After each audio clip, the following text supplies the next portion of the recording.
right, today on the show, once you go black at them, you never go back at them.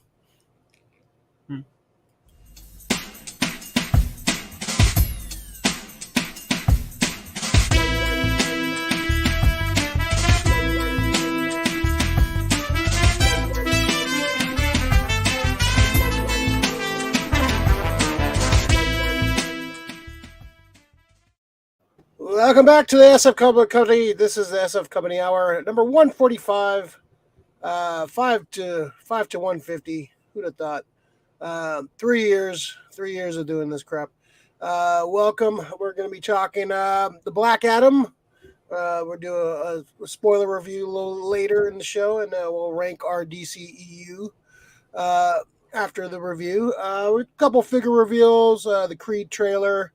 Luckily, no major deaths this week, so we don't have to talk about death in the beginning. But I am Ray Doomzilla, joined by the maximum of effortist, the Graysonist, massless, fully healthy. Not fully, but better. Better. almost there, Grayson. How you doing? How you feeling this week? A lot better. Definitely a lot better. You survived the Rona. Now you're, you gotta check it off your list. We found out you're not Wolverine. Yeah, you're not immortal. What a hell of a way to find out. Yeah, but good to see you back, healthy. Shouldn't have talked shit. Yeah, Rona be listening, man. Rona be listening. You're like, oh, this motherfucker think he Wolverine. All right. You think you tough? Like, yeah. Gave you the fucking legacy virus. Yeah, don't fuck with it, man. Don't call it out. Oh, damn, man, that's a fucking tiger now. Jesus. Yeah, he's a little. Yeah, he's big. See, look at how.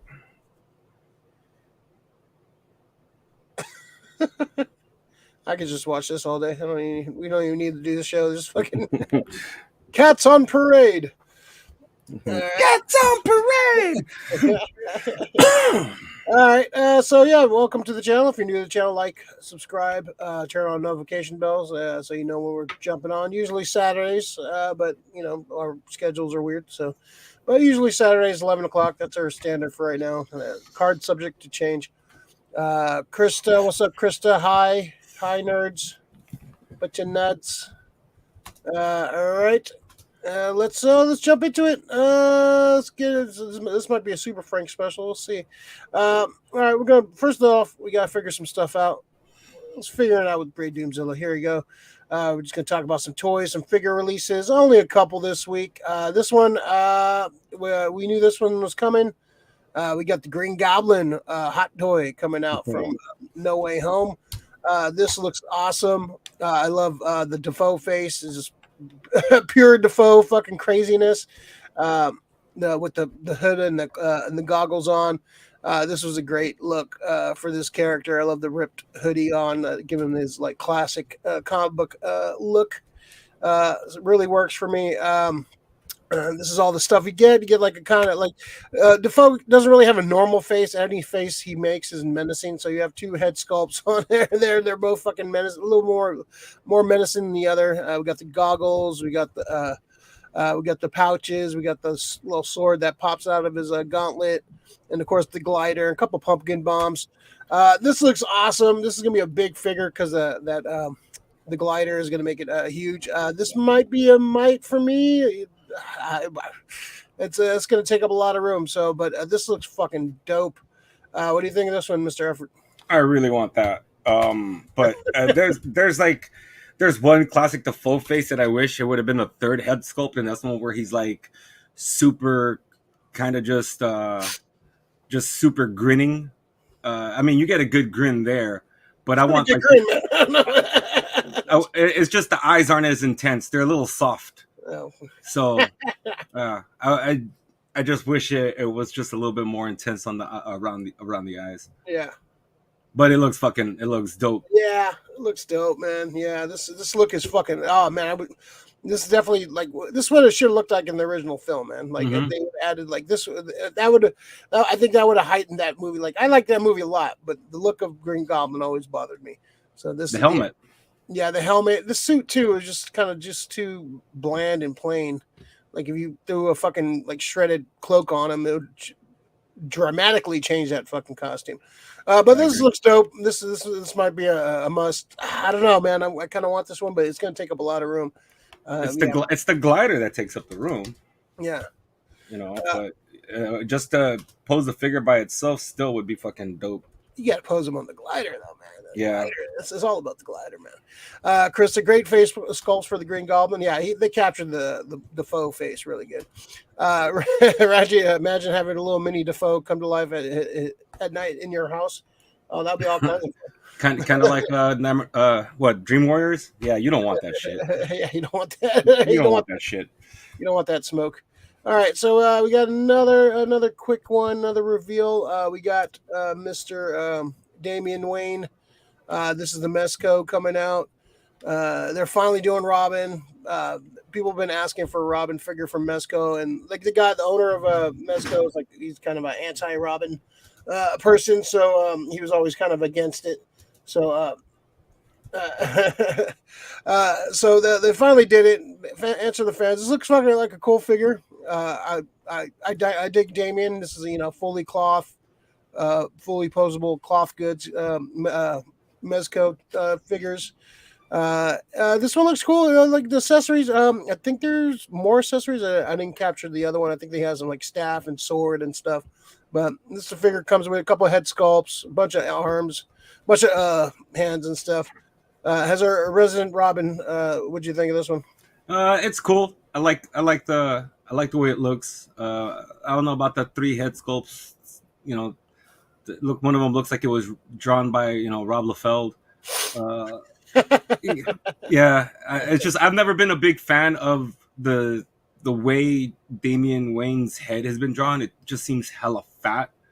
He's got he's a young kid too. So yeah, I know, but it's just he's got big heads. He's got a fat ass head, dude. I mean, yeah, he's not a baby, right? It's like I understand babies having big heads, but like he's like a 12-year-old boy. I've seen pictures of you. You had a big head as a child. Yeah, I still have a big head. What are you talking about? I know. Yeah, your body had to catch up, and it still hasn't. So yeah, I understand that. All right, me and Bochi have the fucking biggest heads. We're Giants fucking hats. But I don't know. I didn't like the head. I do like the fucking I do like the cloak. I do like the way they did his armor. I love the costume on it. I've never been a big fan of just the way they draw his head. It's hella big. It's a big ass head. Big head Todd. Yeah. And I don't know. He is one of my more of my favorite Robins. Jason Todd being the least. But yeah, it's cool. I think I'd get it, and I'd probably if somebody could sculpt a better head, I'd probably pop that on. Mm-hmm. Yeah, it looks sick though. Yeah. I don't know if I see it in a while, I would want it, but I don't think I'm gonna pre-order it. But it's cool. It's cool that they're finally doing Robin. I wouldn't mind having like a classic old school suit Robin or exactly that I would really like. Now are we talking original Robin with the flared out boots, the pantaloons, the pantaloons, yeah. Man, pantaloons. Airheads, I love that shit. Yeah, I wouldn't mind that, or I wouldn't mind Tim Drake, early Tim Drake's first suit in this style. I would fucking dig that for sure, and it kind of opens the door for a bunch of that stuff. So we'll see. All right, so let's jump into what was the other thing? Oh yeah, Creed. Creed 3 had a trailer. This is one of the posters. Jonathan Majors looking fucking insanely fucking ripped. Like, makes me feel bad about being a human. He looks fucking badass. The trailer, Ryan Coogler directed the first one. Another guy directed the second one. The second one was okay. I wasn't like, didn't hit me like the first one. The first one came out kind of nowhere. Like it just kind of really fucking was awesome. A great like continuation of the Rocky legacy. Second one was cool. Had some cool moments. I wasn't like it's not as memorable as the first one. It's fan service. Yeah, bringing up the whole Drago thing. Yeah, it was all right. Yeah, now this one is being directed by Michael B. Jordan. So we got Jonathan Majors coming in. This is taking place a few years after, he's been champion for a long time. He's fought everyone. This guy comes out from his past. He looks like if you didn't like, Jonathan Majors is selling me on this movie and gets me excited. Him looking fucking badass, looking like he's going to be a great villain for Creed, great foil for Creed to face in the ring.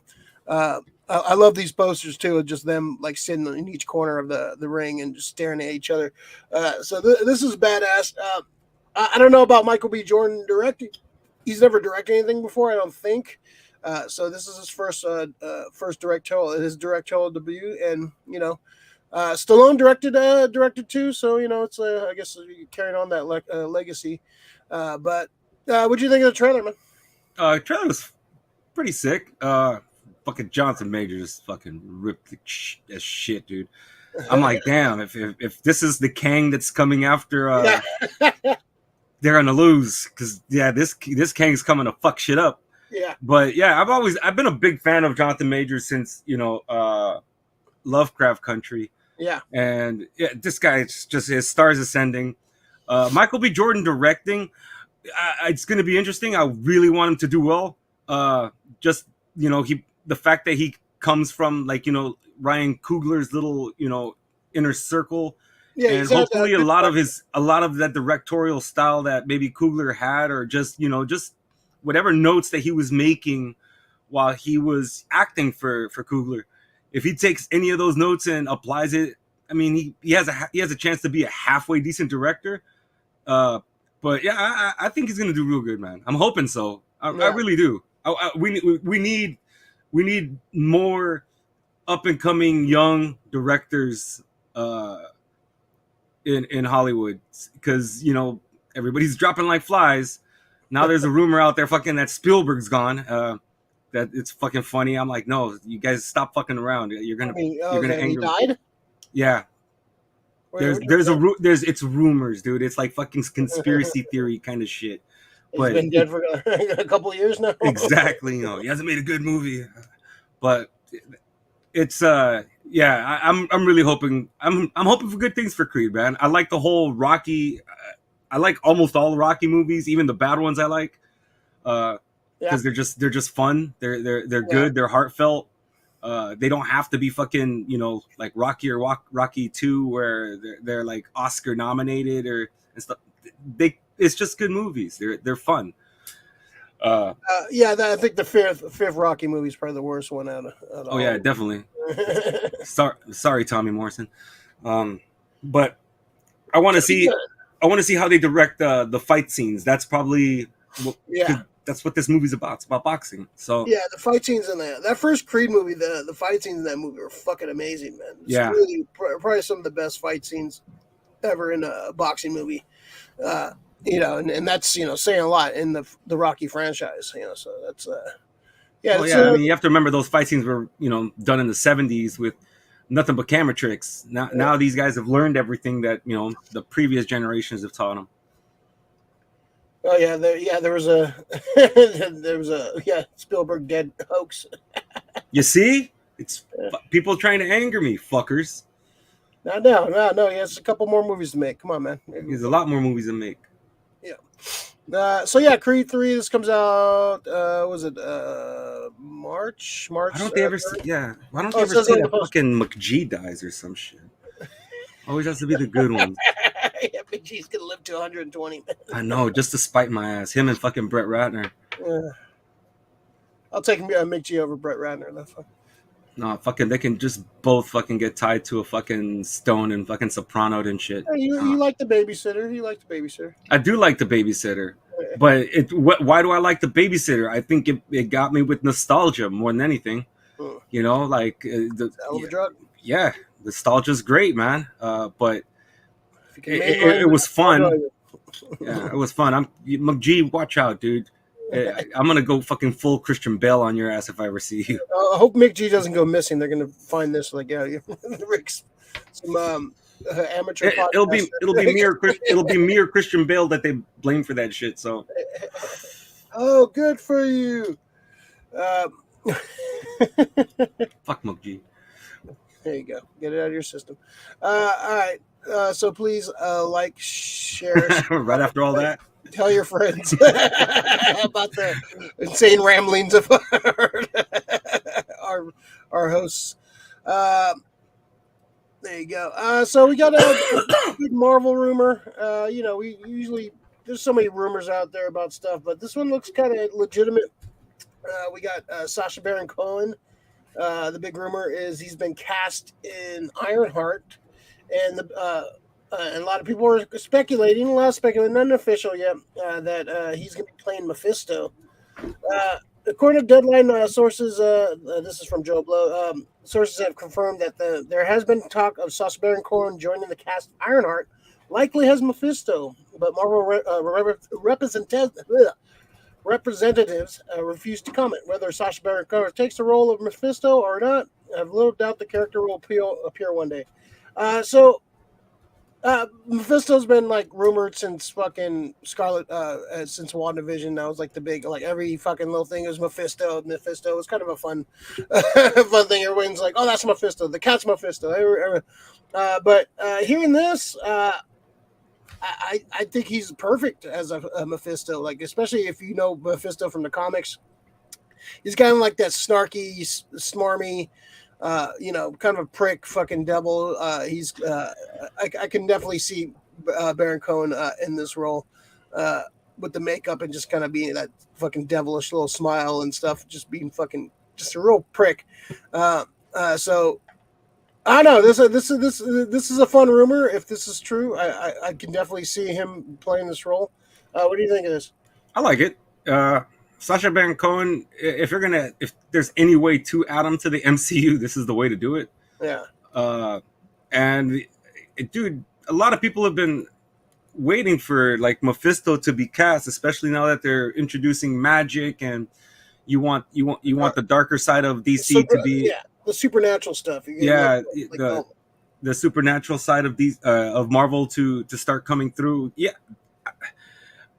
I think they were caving to who was it? Was it caving to China for this? Yeah, they don't like any images of the devil or fuck China, dude. Like, no, it's just that. Why are we placating to them? Like, why? Like, I get it, it's a big market, but like, no, well, you shouldn't placate to your market. If you have a story to tell the fucking story. That's all that's simple to it. Well, they might be offended. Who gives a fuck if they're offended? Oh, well, we don't like devils. A lot of people don't like devils, all right? Yeah, you're not supposed to like the devil. Exorcist is one of the fucking greatest movies of all time because when you don't shy away from subject matter, your art tends to be a lot greater than it is because that's what it is. And fuck China for this shit, dude. I mean, I understand all these other countries, have these backward ass fucking, well, you can't show a woman's legs or her ankles. Like, fuck you. If they want to show her fucking all the way up to fucking Daisy Dukes, they have the fucking right to. And if an actress wants to play it, then she has the right to. If they want to show a fucking kid getting killed, they have the fucking right to. There we go, play it, right?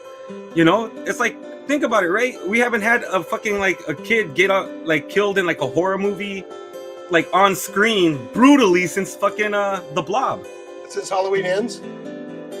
Which kid? Kid in the beginning. He didn't get brutally. He fucking fell. Yeah, he got splattered. He fell, dude. He fell. He fell. He wasn't pushed. He wasn't being digested by the Blob. And you can physically see that the fucking kid's tongue pops out of his mouth. It's if that's what the filmmaker sees, it's just who gives a fuck.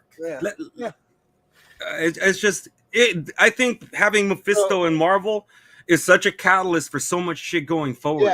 And they're being fucking wussies for not doing it. Yeah, especially you're gonna have Silver Surfer. He's a big part of Silver Surfer's story. He's a big part of like a lot of Doctor Doom too. He would have been huge in the fucking Infinity Gauntlet. He was a big part of Infinity Gauntlet in the comic.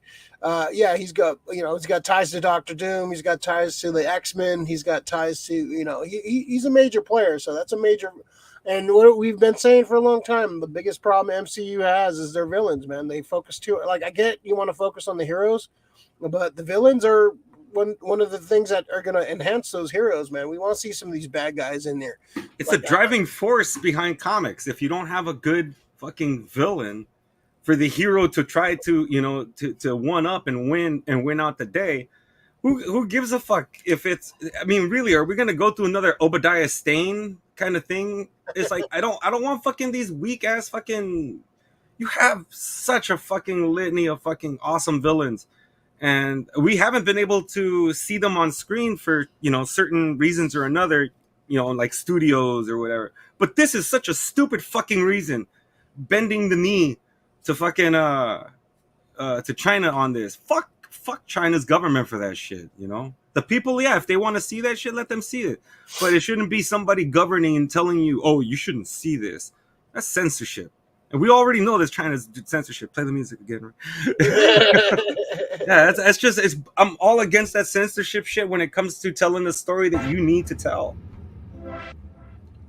Oh shit, it's gonna that's the more upbeat. Rick just entered the club. Choose life. Choose a big television. Choose Hawk. Choose Mephisto. Choose Mephisto. Yeah, choose the devil. F China.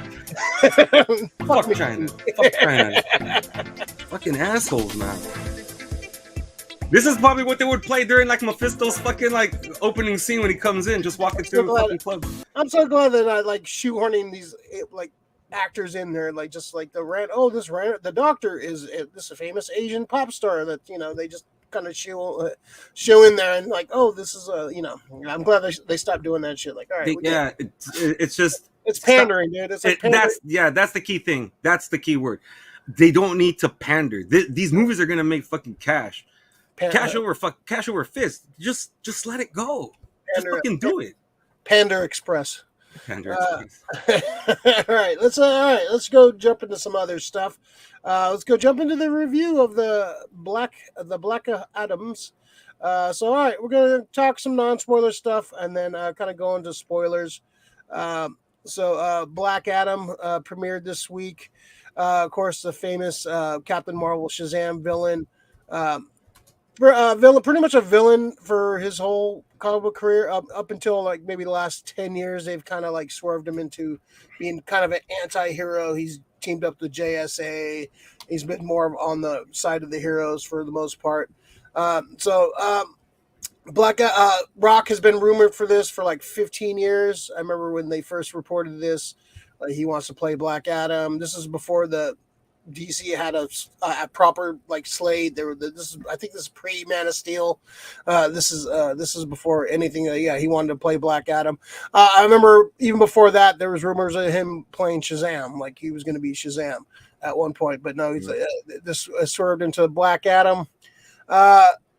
So we got a movie which is fun. It's a fun movie. Lots of good action. The script is not great. I think the script, that's probably the biggest issue. They made a popcorn flick. It's fun. There's some of the dialogue is a little cringy. Some of the characters, some of the side characters are a little not really, kind of pointless. But The Rock, our biggest complaint with The Rock is he plays The Rock in every movie. So this is Rock toned down. He's not doing the people's eyebrow. He's not doing he didn't do any wrestling moves. He didn't not all quippy and jokey. He kind of took this one seriously. The people around him made a lot of jokes and quippy. But a fun movie. I had a lot of fun with this one. We'll rank our DC movies in a second after we do a spoiler review of this. But overall, I thought it was fun. I like the character. I like the inclusion of the JSA. That was my biggest fear that they were going to get jobbed out. They had some good moments.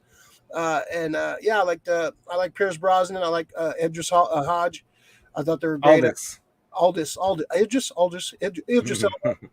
Hodge. I like them both as Dr. Fate and Hawkman, respectively. And I even like the two kids, Cyclone and fucking Atom Smasher. Yeah. So, yeah. Overall, yeah, it's a fun movie. It's not, it's not high art. It's not, it's not fucking. Yeah, not the best written script, but the action saved it. There's a couple music cues we'll talk about in spoiler that I think could have been helped out without certain music fucking choices.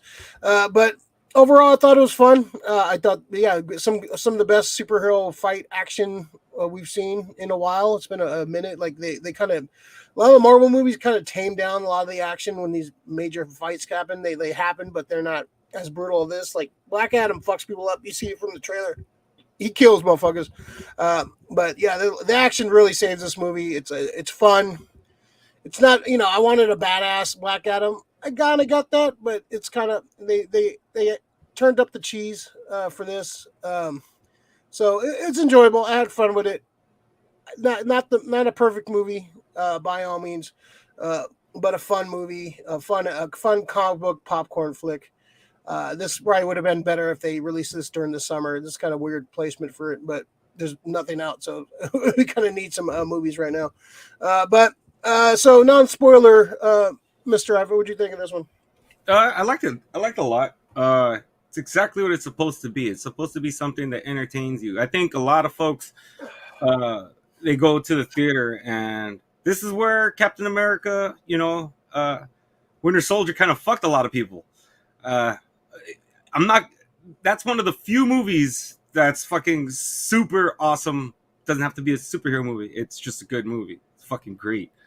But you people want everything to be. Oh, this needs to be Oscar nominated. The way they go into fucking thinking of movies, I can't sit down and fucking have a hot dog and a drink and shit and just like enjoy a movie anymore.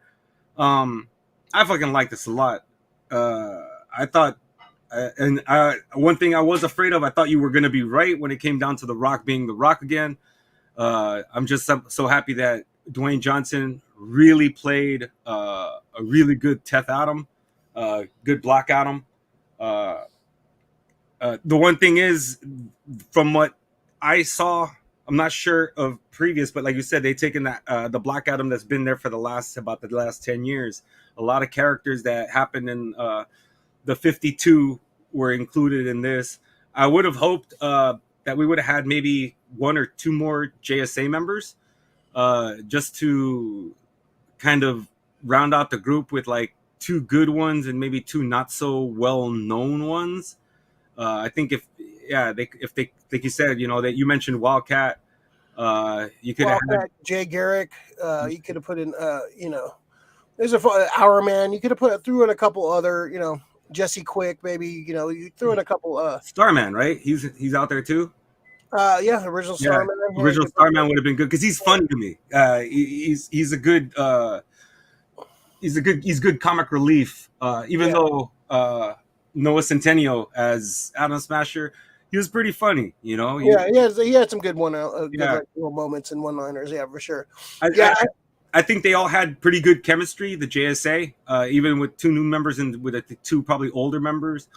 One or two more members would have, I think, filled it out. And it would have been more of a threat for Black Adam, too. Like, if there's more. Yeah, one more set of powers coming in to fight the whole thing. A four-man team is like, and you got two amateurs and two veterans. I don't know. They could add one or two more would have kind of rounded out the team a little bit more. It felt more like a team. It kind of felt like we need to put these characters together, and we'll talk more about it in spoiler for sure. I did like the way to see Kandak the way Kandak looked. Kandak was its own fucking character in there, and I think that's important when it comes to making DC movies, because I think the cities are a character as well. Metropolis is a character, Gotham is a character, Kahndaq is a character, Yeah, Central City is a character. Central City, they're all characters. They're all essential to the hero or the villain. It's cool to see St. Rock too, like the Hawkman's town. So yeah, all right. Let's. But overall, you thought it was great. Fun. I thought it was really good. I'm not saying it was perfect by any means, but this is something hell of enjoyable, man. All right, let's jump into full spoilers right at the 30-minute mark. Perfect timing. All right. All right, so full spoilers. Let's get into it. Yeah, the action. The action with the JSA stuff, like I said, was like the biggest like fear. But they treated him pretty good. I thought Hawkman was great. I thought the interaction with him and Doctor Fate, their banter, they felt like they've known each other and they felt like they were friends. Sometimes that's kind of hard to pull off because this is the first time we're seeing these characters on the big screen.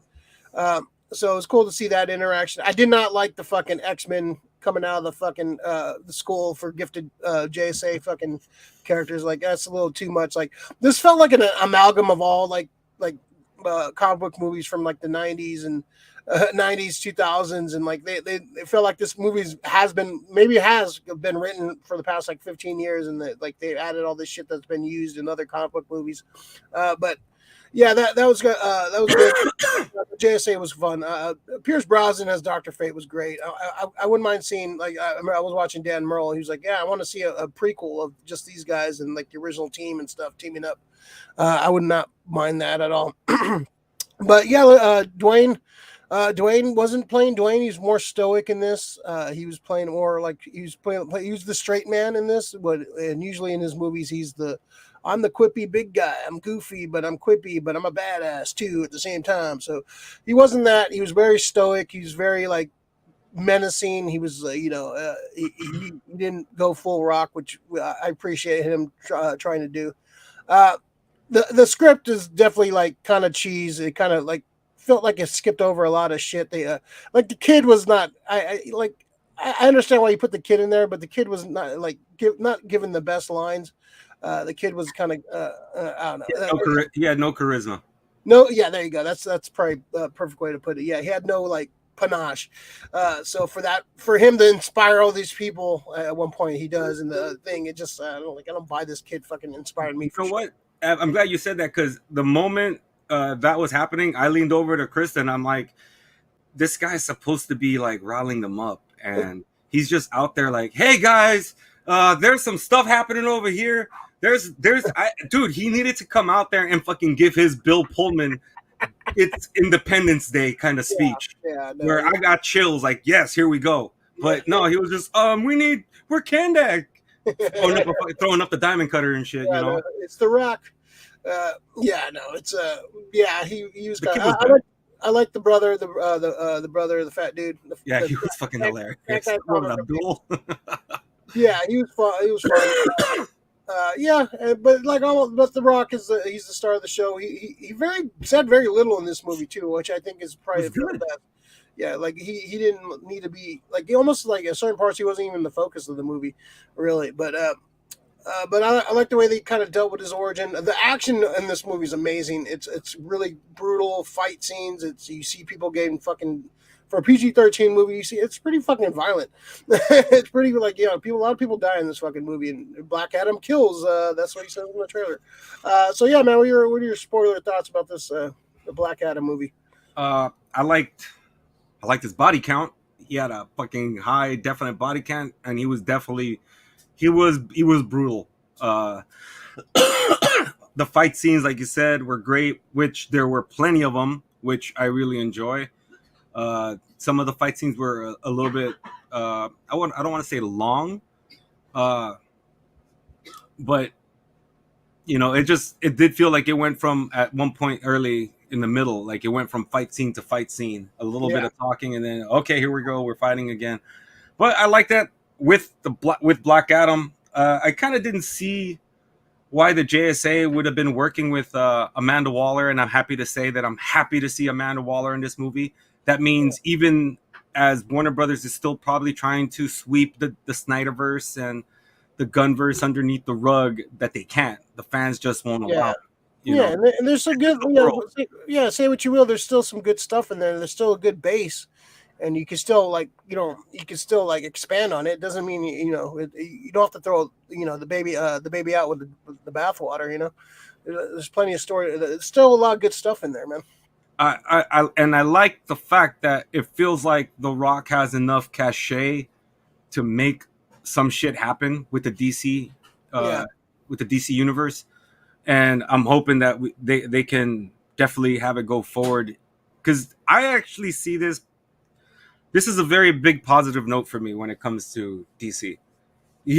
it's this movie, is it gonna do well? Yeah, it's gonna do well, but I don't think it's gonna do as well as, you know, any MCU movie, even though it's better than a lot of MCU movies. Action wise, for sure. Yeah.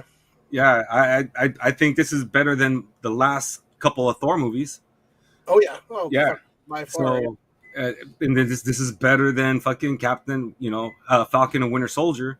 It's better than a couple of the Iron Man movies. It kind of was on par with the first one to me. But it's fucking great.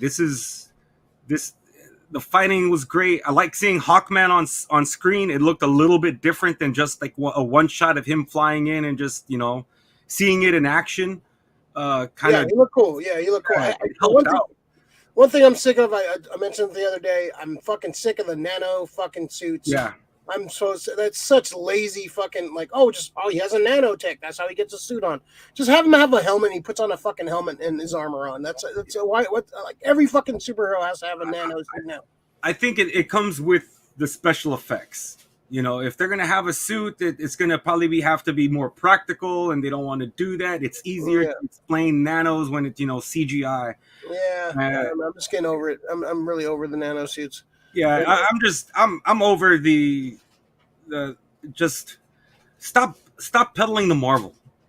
Stop making that's why I like stop making DC movies with the Marvel touch. That's why people like the fucking the Snyder shit, because they were doing something different. They were doing something not Marvel. What Marvel was doing. Let Marvel be Marvel. You do DC. Yeah, just do DC. Your shit's it's not gonna be for everybody, because the thing is, even to the point that there are, it's a split amongst comic fans. You got your Marvel guys, you got your DC guys.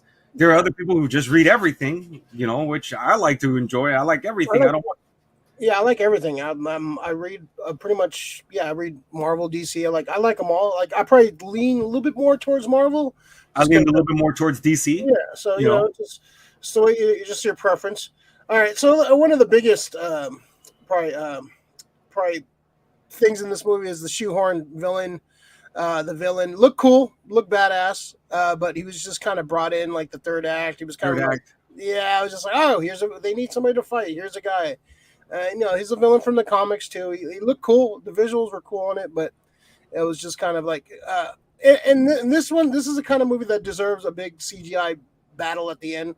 Unlike some of the other ones, like some of the other movies, like Shang-Chi did not need a big CGI fest. Black Panther did not need a big fucking CG fest. This is the kind of movie that need a big CG battle at the end, and I think it delivered. The fight scenes are great. Like I said, the fight scenes are fucking really awesome. Some of the best comic book fights we've seen in a long time. And they're brutal. They're fun. Like cool moments. Like the stuff with Atom Smasher, like fucking like swatting away Hawkman by accident, and like mean you later. That was fun. Yeah, and some of that shit was really fun. I like Cyclone's powers. She reminded me of one of those princess dolls that you would spin in the 90s and like fly up in the air. Like Princess Riders or something, like I forgot what the hell they were, but they were like fucking. She reminded of that, but it was cool take on the wind power. I've never seen that before on screen, so that was cool. But I like Fate's magic more than I like Doctor Strange's.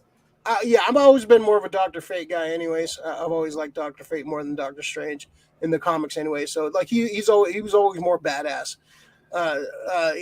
Strange in the comics has always been kind of like hoity-toity. Like Dr. Fate looked badass with the helmet.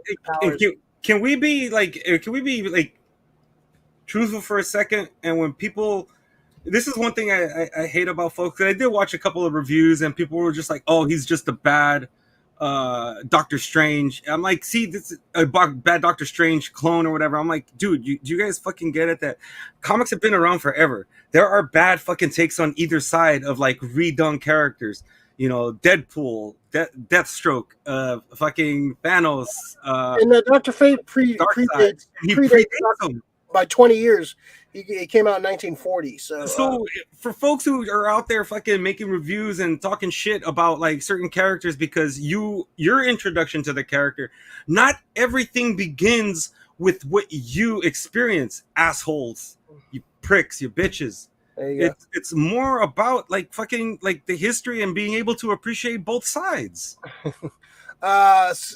Six Scale Reviews. What's up, Six Scale Reviews? Doug the movie. Oh, the only thing that annoyed me was Dr. Fate kept taking his damn helmet off. Nabo's supposed to be in control when the helmet is on. Yeah, but you have Pierce Brosnan as your actor, and you want to. I was just about to say that. Yeah, Pierce you don't want to cover that face. Yeah, that's it. And you really can't really emote with that fucking helmet on. And you could do the Tony Stark inside thing, but that's kind of been done a bunch too. So. And you don't want to. That would be like a blatant rip if they were to do something like that. Yeah, I like Dr. Fate. His look is sick. I might have to. That's a possible hot toy. There's a lot of hot toys that come out of his.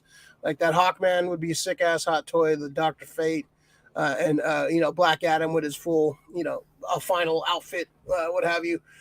He looked badass in that. But yeah, let's. All right, so yeah, overall action. Kind of like. A lot of cheese, but this is a popcorn flick. It's I wish the story was a little tighter. I wish it was a little more darker. Like I would have loved a rated R, Black Adam, badass fucking. His origin's fucked up. Like they kind of sugarcoat his origin a little bit on this. This is like the PG-13 version of his origin. I would have loved this. Like take all this, but make it darken it up a little bit more. Take out some of the cheese elements, amp up the JSA a little bit more, add a couple more characters. I think this would have been like one of the best DC movies of all time. But it's a lot of fun. What are your last thoughts on this? The one thing I really liked about this movie, more than anything, is like I've been saying, I think this is the best movie that he's had since The Rundown.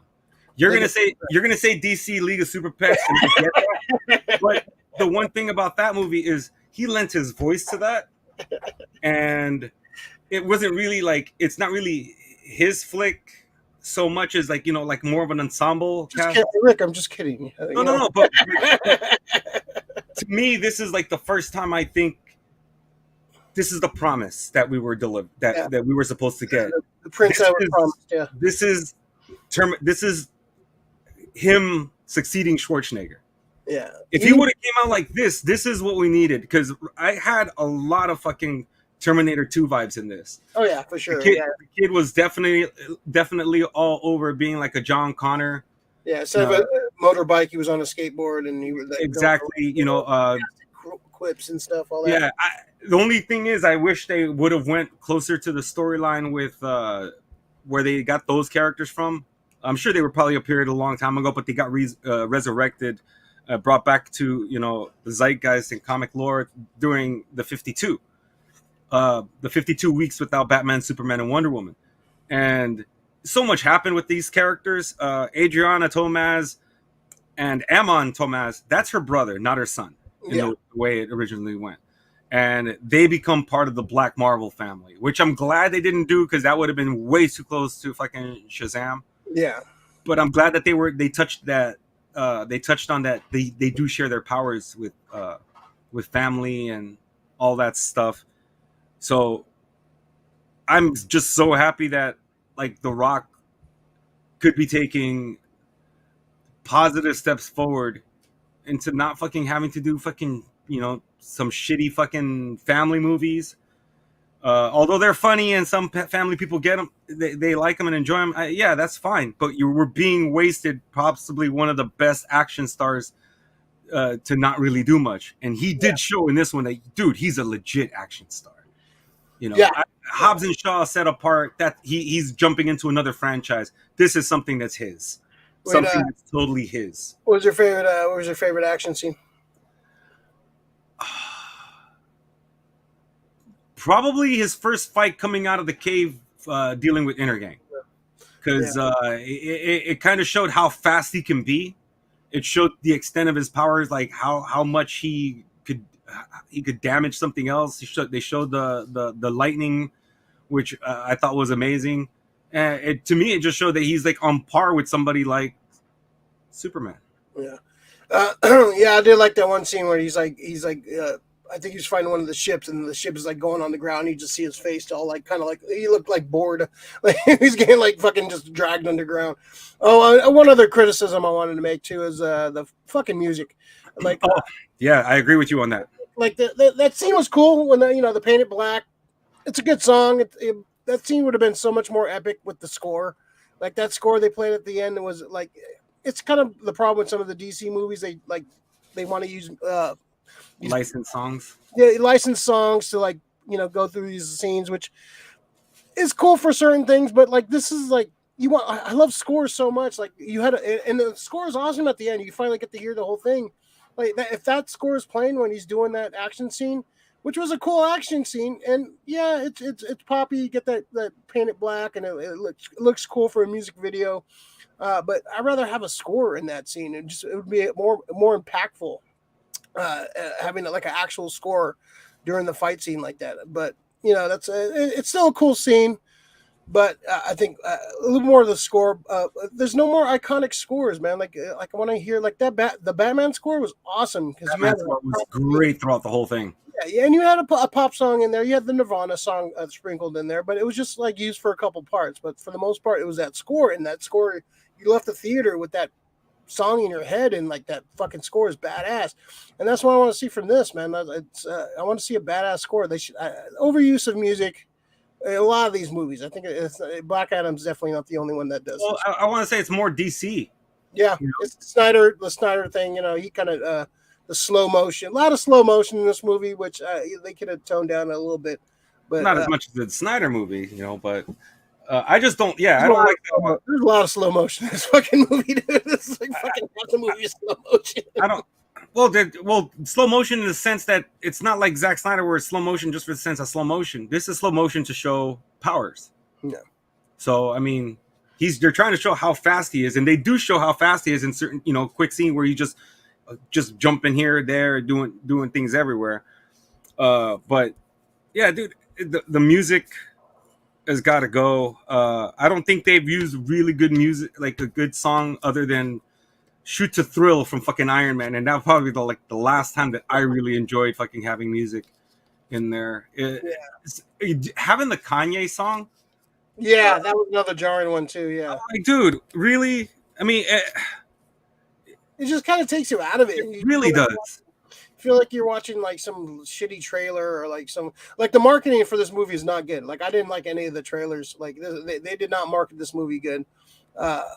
But the Kanye song and the Painted Black, I think if you replace those scenes with actual score, I think that would have worked a lot better. And it's just kind of like cheesy fan service kind of shit.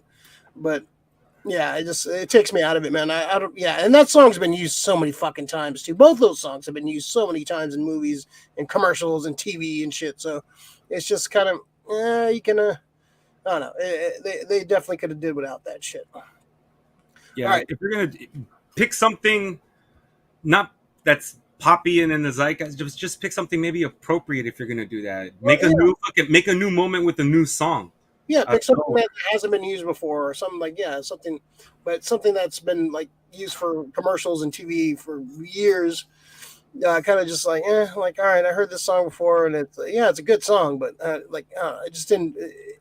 It kind of takes you out of it for a second, like the scene's cool, but it would have been so much better. All right, so let's talk about the Henry Cavill in the room. The big cameo. This was spoiled. I blame the producers and everything. They should have released this movie all at the same time. This movie was like shown in Mexico like a few weeks ago, so this started leaking like a few weeks ago. And The Rock has already come out, and The Rock's been spoiling it too. So this is like the worst kept secret. I think they saw some of the numbers that were happening. Like they were like, okay, we need to like let fans know there's some major shit happening in this. So, but that bothers me because if they want the fans to know, let fan words talk about it. Because if it didn't premiere at that, the second week and the third week and the fourth week will fucking it'll fucking boost. Like, hey man, you gotta go see this. I go see that. Yeah, stay for the credits, man. There's a big thing at the credit. Yeah, people would have flipped out. I was all spoiled for me. I knew it, and I still when the scene happened. I still got a little I almost got a little teary eyed too. Yeah. Just in the I was suit. happy. I was like, man, I knew it was coming, but just like seeing him in the suit, he's a great. I love Man of Steel. We'll talk about our rankings in a minute, but that Man of Steel is like one of my top 20 favorite movies of all time. Not even that comic book movies. It's just an awesome movie, and he was great. he's a great Superman, and so I'm glad they're finally like listening to the fans, and that's all The Rock. Rock made that happen. The Rock made that happen. That scene was shot probably like 2 months ago. Like that happened late in the game. Like he fucking he willed this into existence. His ex-wife is actually his manager also.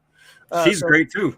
Yeah, so they made this happen, and basically The Rock like told Warner Brothers, "Hey man, you need like people love Henry Cavill, even if like people that don't like Dan Merrill was talking about on his show. Like he's not a big fan of Man of Steel and Batman vs Superman, but he loves Henry Cavill as Superman. He's a great Superman. He's a great Superman, and he's this generation of Superman. And the fact that he's never got a proper sequel to that Man of Steel, which they say is now they're developing a whole bunch of DC movies. You got a Flash 2 coming out. You got a fucking Man of Steel, and they got a bunch of shit coming out soon. Or in the planning stages, so it looks like they're getting their shit together. But Henry Cavill, it wasn't like a major crazy scene.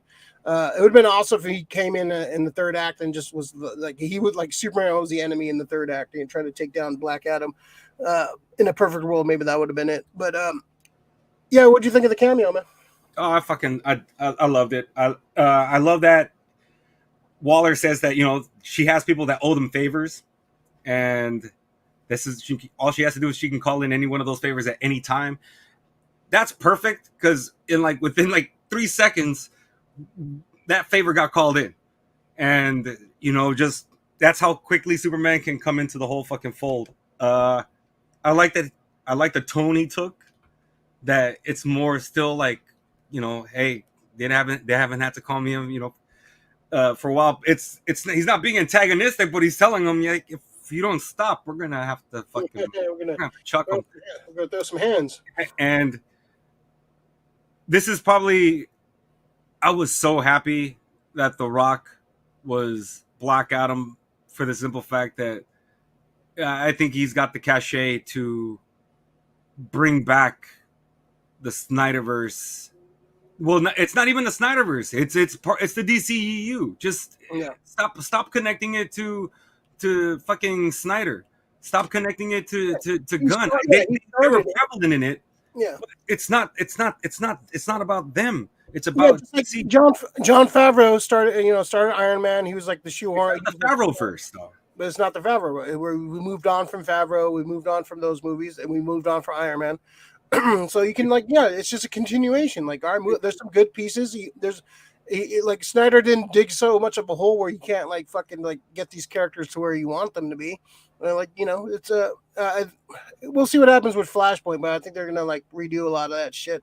I'm just hoping, like I said, let Ezra be Wally and fucking get him out of there, and then let Ezra be Barry, and then bring in Wally.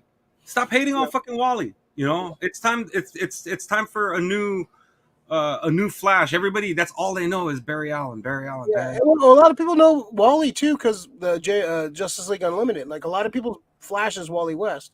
Yeah, but I don't want the cartoon Wally West to be, the screen medium of Wally West. I want him to have a movie. Yeah. Wally West deserves a movie. Yeah.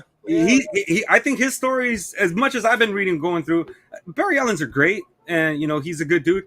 But fucking Wally West are fucking enjoyable, and they have heart. You're preaching to the choir, man. Yeah, no, I want to see those stories. I'm tired of seeing more of a straight edge like Barry Allen. I want to see more of a wisecracking Wally West. Wisecracking, having fun. Yeah, everybody likes him. Yeah, he's the Flash everybody likes. I get to see a Wally West fucking Flash movie. That's and I'm getting Dr. Doom in soon too. Raise a happy boy. But all right. So what would you CGC just this Black Adam? What would you? 7.5, 7.7. It's fun. It's enjoyable. Something I'd watch again. Yeah, I might pick this up. I might I've been pretty picky on what Blu-rays and 4Ks I pick up, so I might pick up this one. I could. This is definitely rewatchable. Just for the fight scenes alone, it'll be fun to rewatch this. He's not The Rock. He's not The Rock in it. He's Black Adam in this, which is great. Yeah, I would give it a 7. I'll give it 7.5. 7.5 sounds about right. That sounds like a good score for this fun, cheesy popcorn flick. Like go see it in the theaters. If you're watching the spoiler, like go see this in the 4DX. Yeah, a little much. It's a little much sometimes. Oh, for this movie, see it in 4DX. You're going for a ride. I kind of want to go see it in a regular theater before it's out of there. But it's a fun theater going. It's a popcorn flick. Go see it in the theater. I want The Rock and the fucking Running Man. That's what I fucking want. Yeah, if he's doing this, not fucking. Yeah. I'm the Rock. You smell what I'm cooking now. All right, so we'll end the spoiler talk. Black Adam, go see it. 56. Okay, cool. All right, so yeah, Black Adam, go see it. Fun flick. All right, so now let's rank our DC movies, DCEU things. I included Peacemaker in there too, since it's kind of in that same. Okay, the show. Oh, then Smallville and all that. No, DCEU. The interconnected, the movies from we can't include the Batman because that's not in the DCU. So just from the Man of Steel. Okay, so DCEU, not all DC movies. Yeah, we're just DCEU. Yeah. All right. You want me to go first? Or you want to go first? Oh, you can go first. Let's see. Hold on, a couple things first. Krista, definitely 4DX, great ride. My spine is now aligned. I was so worried about her going flying. Just. I could just see her when like something really jolted. That's when she started laughing. I don't know if it was like laughter of like just being on a ride, or that was like fucking nervous laughter. Like I'm gonna fucking die. Honda Lorian, can you smell what Dwayne Johnson is cooking? He he's cooking the DCEU back into existence, bro. That's what he's all right. All right. So let's start. I'll start with the. All right. I'll go from worst to best. So worst, your worst is probably my worst. So go for it. Wonder Woman 84 is the worst. Wow, that's your worst. Holy shit. Worst, yeah. Okay. Wonder Woman 84. Birds of Prey after. Second last worst. Really? I have those flip flopped. Really? Birds of Prey. Yeah, they both are. Birds of Prey, dude. It fucking ruined one of my most. Cassandra Cain. It ruined the character. Yeah, that was it ruined the character. Made by somebody that's never read a comic book in their life. Aquaman, Suicide Squad, the first, the David Ayer one. I'm still curious about the Ayer cut if if there's a decent movie in there. But yeah, that kind of kind of a mess, that fucking movie. Aquaman, kind of okay, but I don't remember shit from that movie. Like Black Manta is the only thing that I kind of remember from that movie being cool. It's kind of like leaving that theater too. I forgot most of it 2 minutes out. I think only thing I remember is Willem Dafoe's was great. That's it. I like Willem Dafoe, and I like Patrick Wilson. That's it. Yeah. Okay. Then Shazam. I like it's okay. I kind of I'm not a huge fan of Shazam. I think it was a little too dark and I like the kids, the family and stuff, but I think they kind of blew their load a little too quick, having them all become the Marvel family so quickly. I think you needed to focus the first movie on Shazam, Captain Marvel. Question. If they didn't do that at the end of the Shazam and they did that at the end of Black Adam with him giving the powers to Adriana and Ammon, would you have been okay with that? Yeah, that would have made more sense. And it wasn't. It wasn't like it wasn't like 8 kids that you had to fucking placate. So yeah, I think I would probably preferred that if we had a choice. And then right now this might move up right now, but I'll put Black Adam there. I did. There's other movies in the DCU I like more, but probably rewatching it would probably move up in the list. But right now, Black Adam's kind of in the middle of the road right now. And then Wonder Woman. I love that first Wonder Woman movie. That scene where the No Man's Land scene is probably one of my I tear up when I watch that fucking scene. It's such a beautiful fucking scene. And it still has that issue of let's have a CG fight at the end, but I still thought it was great fun. The Suicide Squad, the James Gunn Suicide Squad, that movie's fucking amazing. Great, kind of underrated. Not enough people saw that movie. I think that movie's great. The stank of the first First Suicide Squad kind of like lingered on that one. Then I go Peacemaker. It's a show that's set in the DCU, so I go Peacemaker as my next in line. All right, and this is my top three. Batman versus Superman director's cut. Mm-hmm. Yeah, a lot of like issue. There's issues in there, but it's still a fucking awesome just for the Affleck stuff alone as Batman.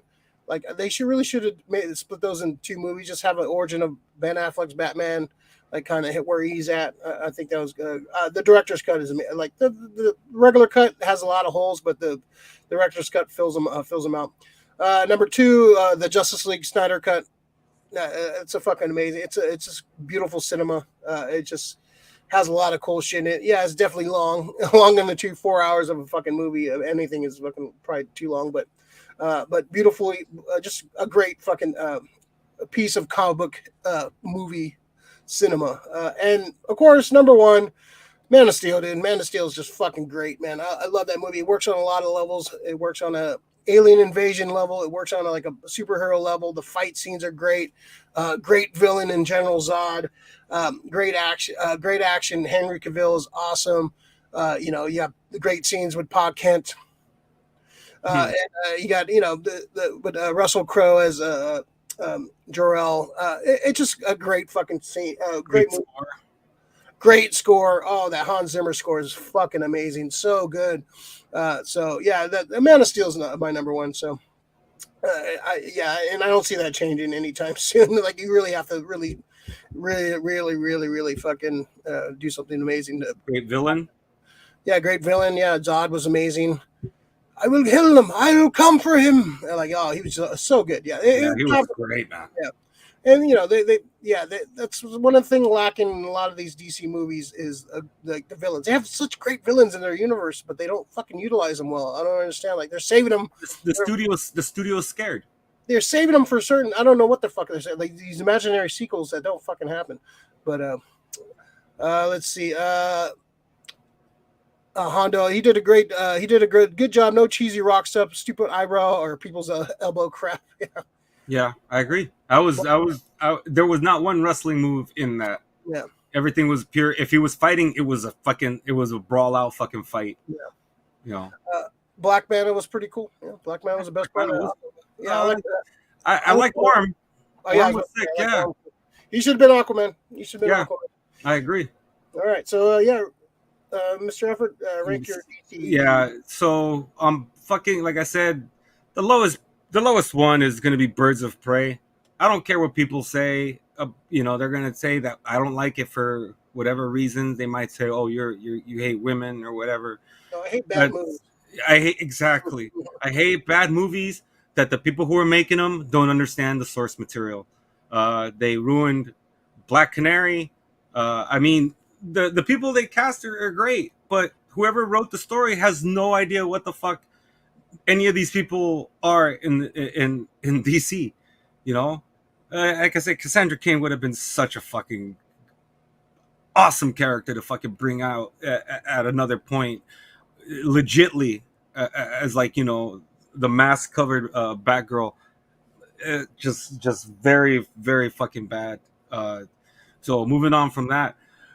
Yeah, I hate women. Wonder Woman 84, pure fucking shit. And this is me. I was trying. I was waiting. Hey, no, it's not over. It's still got 15 minutes left. It's still good. Good. And you were there, Ray. You were like, yeah, damn, I can't believe it. I'm like, it's still good. It's still good. It's still good. You were like hoping for this swerve or this turnaround. Like, dude, from the first opening 5 minutes, I was like, oh, this is dog shit. This is dog shit. So that's what's fucking super bad. And then Suicide Squad. Man, the Ayers one. And I hear about this Ayers cut, and I'm not sold on the Ayers cut because I watched other of his movies, and unless he has Ayers cuts for all of those, he's mediocre. And it's okay, but it's mediocre. You fucked up on your casting. You don't know some of the characters. You know a few of them, but you don't know them all. Yeah. And that's the fucking problem. It's too much. You're featuring the wrong people. you're turning the wrong fucking person into the villain. It's just bad. You don't know what you're doing, pretty much, and that's what those last three movies have in common. They didn't know what they were doing for those stories. So Birds of Prey, 84, and Suicide Squad. Now getting into the more middle part of so I'm gonna put Snyder. Well, no, it leads the league of that middle pack, but Aquaman, Shazam, and yeah, probably Justice League, and it is because it's that long that it's in that middle pack. Well, the Snyder Cut, you put in the Snyder Cut. Yeah. Oh, wow. Okay. Yeah, the thing is, I think that it's so fucking long. We talk. You want to talk about fucking slow motion scenes that don't need to be in there. He probably has about 20 minutes to 30 minutes extra added to his movie due to somebody slow motion. It's like 45 minutes of like 45 minutes additional of slow motion. It's slow motion's good done correctly, and he does it correctly. It's just so overabundant. I get it. It's superheroes. A lot of shit happens in such fast time, but dude, you got to show a contrast. I think show the Flash being fast and then show him being slow in his time, from his perspective. Just don't, all slow motion.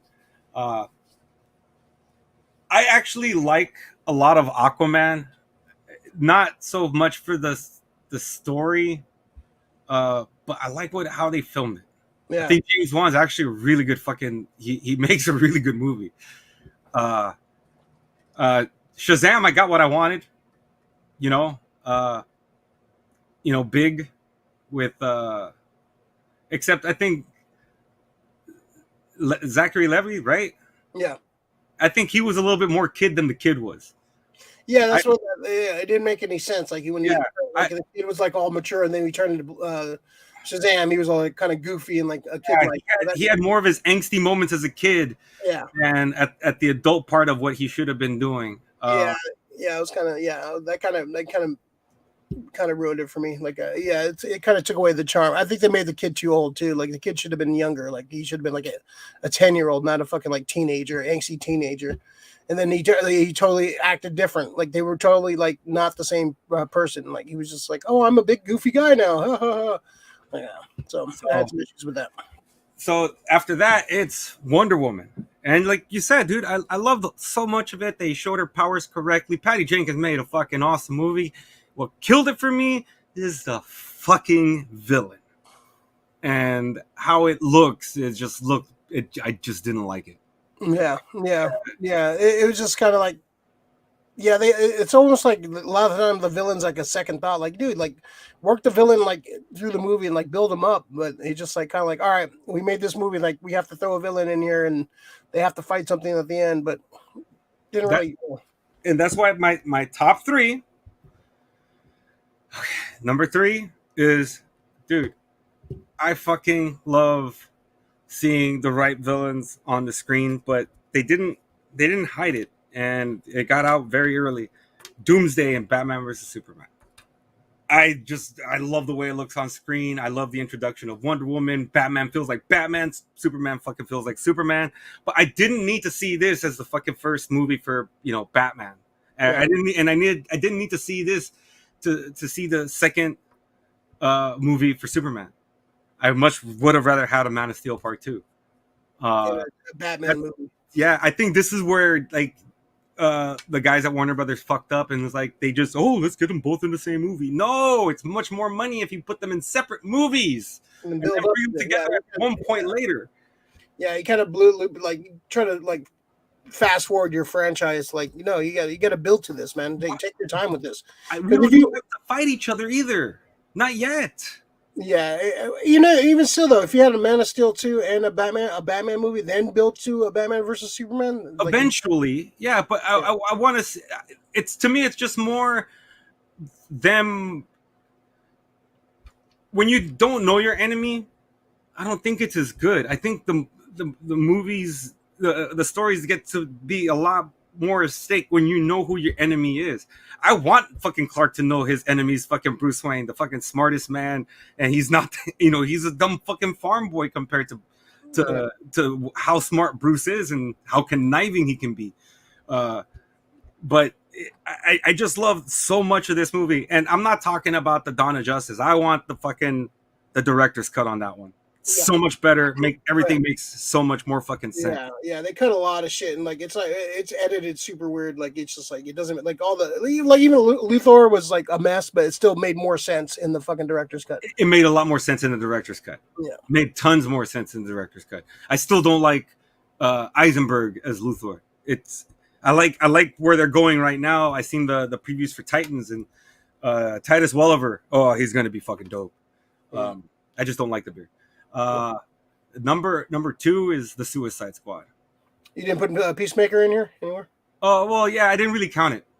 Well, it's part of the it probably would have been Peacemaker right in between there, because yeah, but and right before the Suicide Squad. I love the Suicide Squad. This is to me, this is a great ensemble movie. Gunn brought in characters that a few of them that weren't well known and made them fucking great. This is what you do. You take that little sprinkle of what you don't know of and throw it in there, and he's telling you, like, I know how to use this. I've thought about this for a while. I like Starro.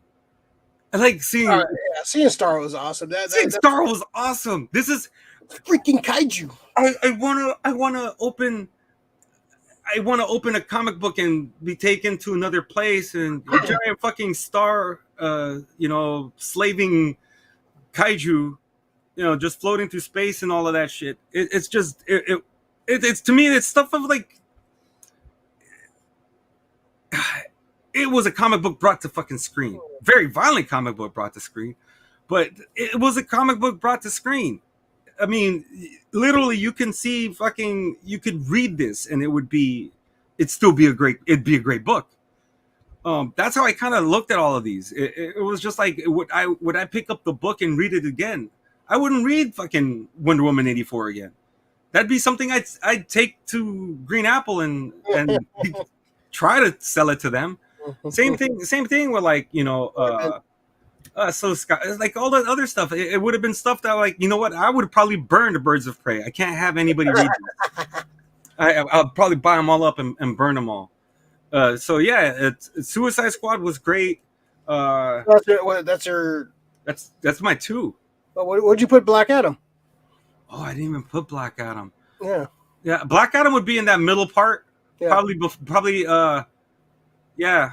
Better than Wonder Woman or worse than Wonder Woman? I would probably say it's no, it's worse. Worse one, okay. Yeah. I had it behind Wonder Woman. Yeah, I would say it's just a step behind Wonder Woman. Black Adam's good. So yeah, number 2 is Suicide Squad. Number 1 is Man of Steel. Yeah. And it's what you get. You get the classic Superman, origin, but done with different players. I love seeing the politics behind it this time, that you actually see, like, the guilds, that he's part of the Science Guilds. There's a military guild. So you see more of Kryptonian life.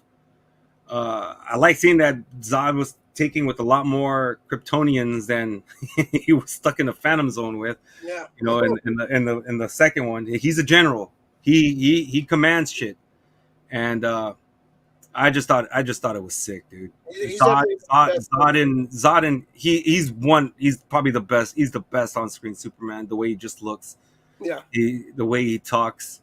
I know that people love Christopher Reeves, but I've seen them all, and there's still something about Part 4 that just never sits. The children, the nuclear. Yeah. Yeah, that's kind of a mess, but yeah, no, like Cavill just embodies Superman so well, and like, yeah, he is Superman, and he has a lot of good years left to play Superman. We talked the score, and I can never, like, that scene where he fucking appears from the ship for the first time and the sun is shining on him. Yeah, and you just hear the fucking Jor-El, fucking the voiceover, like just coming. Wow, this is these are panels.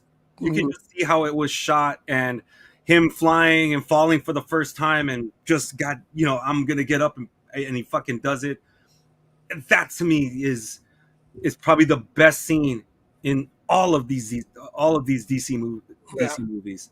It's the birth of fucking Superman, fucking taken to the sky with the great fucking theme song. The good use of slow mo there. When he puts his fist into the ground, and you can just see the things swirling around. I just fucking that's movie magic right there. Yeah, that's it. Like, even like take the Superman stuff out of it, I think it's just a great movie. Yeah, exactly. It's hard to take the Superman stuff out of that one. They're fucking throwing people through buildings. But you, Han Lauren, you look reinvigorated, Grayson. Now that you're better, we need an epic rant where you can something. You missed it. Company music, yeah. Check it earlier. Yeah. Trying to catches my ire. Teth Grayson needs a cooler name, maybe. Big Leo, Black Animal's all right. Oh, well, yeah, good action. Yeah, it wasn't. We're not. Look, Man of Steel and like all these other ones, they're in the 9s. Yeah, this is like a 7.5. I thought a Black Adam was going to be a Man of Steel type movie. No, I think if not with the director attached. Yeah, this director is like, he's directed Jungle Cruise and a bunch of Liam Neeson's movies. Not with the director attached. If you told me Black Adam was directed by like Spielberg or no, yeah, there we go. He's alive. If you gave me a legit director attached to this movie, I would have been like, oh yeah, it's gonna be Denis Villeneuve. If Denis Villeneuve would have been the fucking director, I would have been like, oh, this is gonna be epic. I think if they had a better director on this, it could have been on that level. There's really a lot of good stuff in this fucking movie that could have easily, been that on that level, but like all the cheese, the music video shit, and like all that, like kind of fucked it up. Ridley Scott would have been a great choice for this if he was alive. Gladiator, just to think of the way Gladiator looked. I thought that would have fucking benefited this movie. The Honda Lawyer and the Black McCaffrey. What are you talking about? You're gonna get canceled, bro. Derailing this conversation.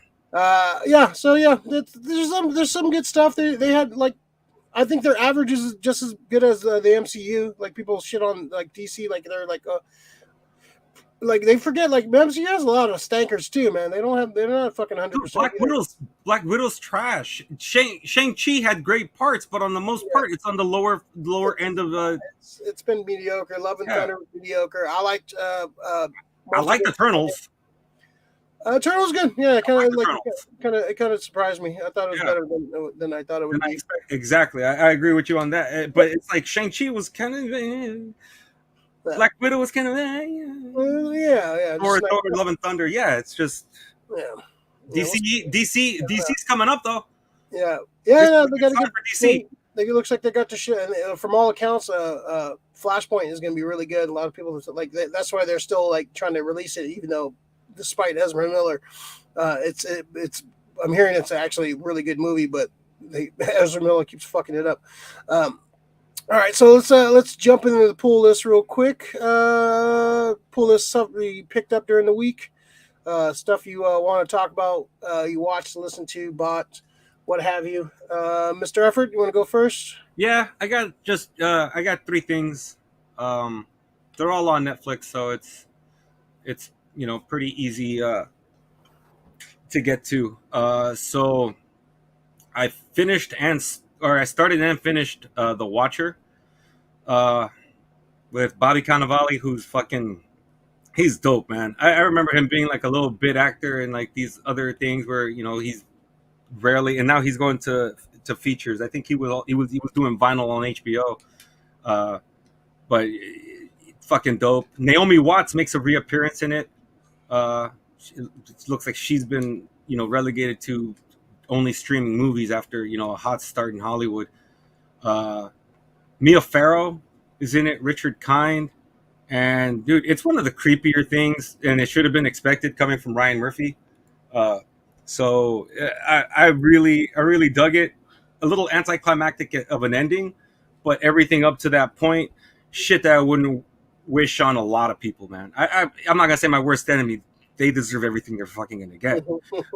But this is something that I would, if it happened to me, I'd be fucking like shitting bricks. It's pretty creepy. Then after that, I'm gonna see. I think it's called Midnight. Yeah, Midnight Club. It's on. I thought Midnight Society, right? No, yeah, it's Midnight Club. Oh, okay. Midnight Society is from Are You Afraid of the Dark, and it kind of has those kind of vibes. It's cool. It's it's terminal kids who go to to the hospice, and they all know they're gonna die, so they're just telling ghost stories, and people come into their circle, and they have to tell a ghost story, and it's just things they get to do on their way, and this is how they cope with death. But the stories that they're telling are fucking kind of Twilight Zone-ish, which are very cool. A little bit what's it called? A little Are You Afraid of the, kind of like Are You Afraid of the Dark? A little bit more of a mature Are You Afraid of the Dark? Has a lot more scares, more blood. Some of the cast in it was really good. They're borrow overs from the Flaniverse, as it's being called now. Mike Flanagan's great. He likes using the same people. He works with a lot of the same actors, and Heather Langenkamp's in this. Oh, really? Yeah. Oh, nice. So she plays the doctor, and she's pretty much throughout the whole thing. So for the horror community, they're happy to see, Nancy from Nightmare on Elm Street come back. And there's a kid in it, Ray. His name is Igby Rigney, which is funny. Dude, is that Harry Potter spell? Yeah, Igby Rigney. It looks like I keep looking at kids that could be Impulse, and this is another kid, and he's a little bit younger than Robbie is. Robbie's, you don't like Robbie, you want to punch the shit out of him from Cobra Kai, but I think he's dope. And they all, whatever stories they're telling, and everybody who's around the table is in the story, which I thought was kind of cool. So the last one is The Haunting of Bly Manor. I just started that one on Netflix. Another Mike Flanagan thing. Yeah, this was a sequel to Haunting of Hill House, right? Yeah, it kind of feels like that in a way, but it's not. It starts out with Haunting of Hill House. Everything is happening within, like, what's going on. Like, the whole story is what you're seeing on screen. The Haunting of Bly Manor, it looks like it's some kind of socialite dinner where, they all sit down, they start like drinking, and and it turns into kind of like the Midnight Club, where one person's like, "Oh, you want to hear a really good ghost story?" And it has tons of ghosts, they say, and they start telling a story, and that's what you're witnessing on screen. So we don't know how close the story is. Henry Thomas is involved. One thing I do like about Mike Flanagan is that he works with a lot of the same people, because a lot of these actors are fucking really good. He let me see. He's worked with Samantha Sloyan. She was in Midnight Mass. She was in Haunting of Hill House. Zach Gilford was in Haunting of Hill House. He was also in. He's also in the Midnight Club. So his own wife, Katie Siegel, she's in a lot of his works. A wife actress that can actually act. Rob Zombie, a piece of shit. I'm really digging everything from Mike Flanagan right now. I heard that Mike Flanagan wanted to do his version of The Shining to bring out to the screen, which I was so hoping, but it looks like they don't want to fuck with remaking The Shining, even Kubrick's Shining, which they already remade into what I think was a fucking great movie with Steven Weber. I think it was ABC or NBC Yeah, miniseries. I think it was ABC. Yeah, I have that on DVD. That's a great one. Other than the little fucking kid that you want to fucking punch, punch through your TV. Uh, that Danny's a fucking. He's so horrible. But you get Steven Weber as Yeah, Jack I gotta Torrance. watch that. Great. And Yeah, Rebecca De Mornay was also awesome as yeah, Wendy. I love me some Rebecca De Mornay. Yeah. Cool. All right. I watched Eight-Legged Freaks last night. I haven't watched that movie in a long time. It's awesome. It's a fun movie, fun B movie. I forgot young ass Scarlett Johansson. Mm-hmm. Yeah, I forgot about that. Yeah, it's David Arquette. It's a fun B movie. It's definitely like an old school kind of throwback. Yeah, you got Tom Noonan in the beginning as the spider guy. It's definitely like dated, like all the BMX shit and all fucking like the bikes and the motocross. Yeah, it definitely fills up the time. But yeah, fun flick, fun B movie. Dude, it's that drive-in monster movie from back in the day, which along the line of Tremors. They're not the greatest movies, but they're so damn fun. Yeah. I got some comics this week. All Out Avengers #2 with an awesome Doom cover, holding the shield and the hammer. I think it's Greg Land. Greg Land's actually been doing some good work. All Out Avengers, this is issue #2. So basically, the concept is you're thrown into a storyline, like in the middle of it. You're not like there's no like beginning there. Like you're just thrown right into the action, right into the middle of shit going down. And this storyline is basically Doom has been split into two personalities, his good side and his bad side. So of course that's why he's wielding the hammer and the shield. Actually, a lot of fun and it's kind of interesting concept. I think there's a storyline reason for them jumping into the action. So issue #2, the first 2 issues have been fun. I kind of want to see where it's going. Another comic book. This one is fucking awesome. You're gonna have to read this one, Rick. This is Flash number 787. This is of course part of the Wally West return to being the Flash. This is all about Wally getting dragged into a wrestling, a multiverse wrestling federation, and it's fucking awesome. It's fucking really cool. Like they basically they go to different worlds and different planets and basically have a wrestling match. And they fuck up the whatever area, like whatever city area, and the nanobots rebuilt the city after they're fighting. Planet Hulk, but with wrestling. Yeah, it's and they got like wrestling tropes in it and everything. They like fucking the guy, one of the announcers called Mean Bean, Mean Bean Woodman, and the fucking the Justice Lawyer is pretty much like fucking Mean Gene and fucking what's it fuck, what am I spacing on his name? Fucking the governor. Ventura, yeah. So it's great. A lot of wrestling tropes, and you could tell that he's a wrestling fan, old school wrestling fan. It's fun. You got the Omega Bam Man, who's basically like fucking like a Hogan, like a Hogan character. It's pretty fucking fun. It's a fun, but it's a fun read. And Wally's kind of dragged into this, and he basically have like a wrestling match. It's a lot of fun. Maul makes an appearance from Wildcats. He's part of the wrestling federation. So this Jeremy Adams run on Flash has been a lot of fun. They're going bi-weekly, bi-monthly. Bi-weekly. So that's a good sign. Like when a book goes bi-weekly, it means that sales are pretty good. So which I'm happy about because Flash has been kind of maligned for a long time.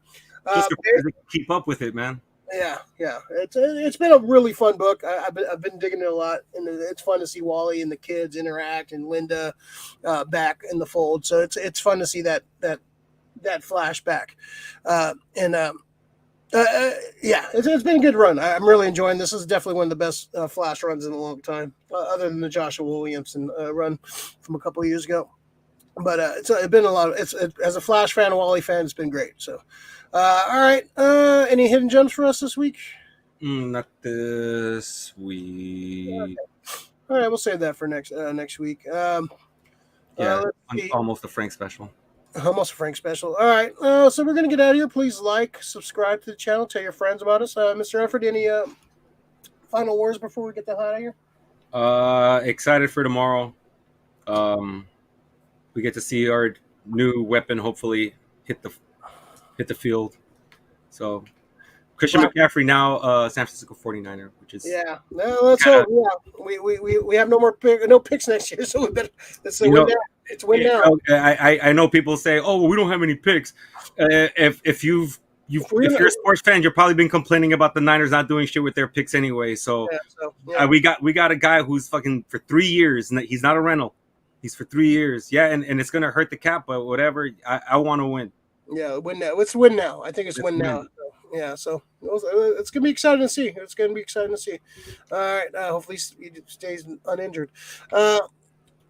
Let's see. All right, so come back next week. We'll have some more fun stuff to talk about, and like, subscribe, tell your friends about us, and we'll see you guys next time. Go watch Black Adam.